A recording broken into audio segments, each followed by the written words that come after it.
علم و ہنر کے گوہر نایاب اساتذہ ہیں، علم و ہنر کے گوہر نایاب اساتذہ ہیں، قوم کے محسن اس کے معمار اساتذہ ہیں۔ میں کیا خراج تحسین پیش کر سکوں گی، میرے سارے لفظوں کی وجہ اساتذہ ہیں۔ صدر علی وقار میری آج کی تقریر کا عنوان ہے عظمت اساتذہ۔ صدر علی وقار استاد، یہ لفظ ایسا گلدستہ ہے جس سے پورا چمن معطر ہو، ایسا ستارہ ہے جس سے سارا آسمان منور ہو، سمندر کی موجوں کا یہ سلسلہ ہے جس کی تلاطم سے زندگی کا گما ہو، اور یہ ایک ایسی صبا ہے جس کی ٹھنڈک دلوں میں اتر جائے۔ معلم وہ لفظ ہے جس کے دامن میں انگنت مشعلیں روشن ہے، جس کا آنچل مستقبل کے جگنوں سے بھرا ہوا ہے، جس کا آنچل مستقبل کے جگنوں سے بھرا ہوا ہے۔ اگر ہم اس لفظ کے پرت کھولیں تو شاید پتہ کرنے میں عمر بیت جائے۔ معلم کا لفظ 4 حرف سے مل کر بنا ہے۔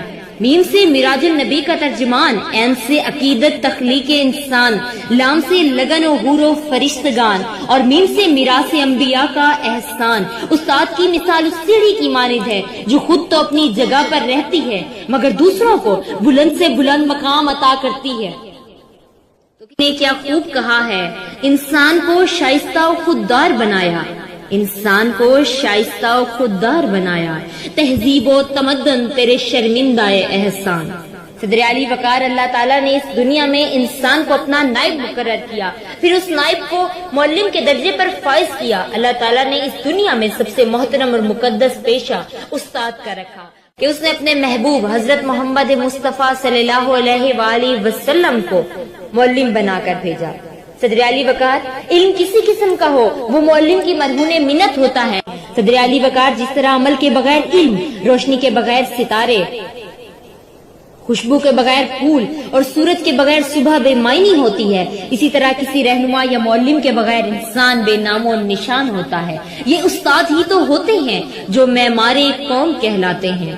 تو آخر میں صرف یہی کہوں گی، استاد تیری عظمت کو سلام، استاد تیری عظمت کو سلام۔ تو نہ ہوتا تو یہ دنیا ہوتی بے نام، تو نہ ہوتا تو یہ دنیا ہوتی بے نام۔ سکھایا شہنشاہوں کو رموز شہنشاہی، بخشا رہنماؤں کو سلاروں کو انداز کلام۔